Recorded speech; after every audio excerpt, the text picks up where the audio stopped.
नमस्कार, म रुच सुब्बा। आज साउनी सङ्क्रान्तिको सबैजनालाई धेरै धेरै शुभकामना। म एकदम मध्यम वर्गमा हुर्केकी छोरी। यो पालिको कामना म सबै हाम्रो राइडर साथीहरूलाई के गर्न चाहन्छु भने अहिले भर्खरै असार महिनामा हामीले गणेश नेपालीजीलाई यो धरतीबाट बिदा गऱ्यौँ होइन। उहाँको विदाय अनुसार अझ पनि कतिपय राइडरका मनहरू सेलाएको छैन, चिसिएको छैन यो घटनाले गर्दा।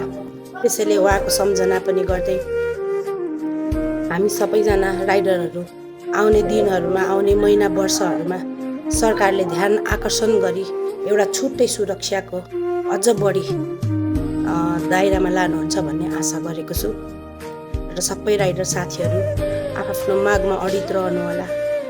जसरी हामी दैनिकी आफ्नो परिवारको छाक टार्ने प्रयास गर्छौँ र विभिन्न परिवारका सपनाहरू पुरा गर्ने प्रयास गर्छौँ, ती प्रयासहरू सबैको एकदम सुरक्षित साथ जारी रहोस् भन्न चाहन्छु।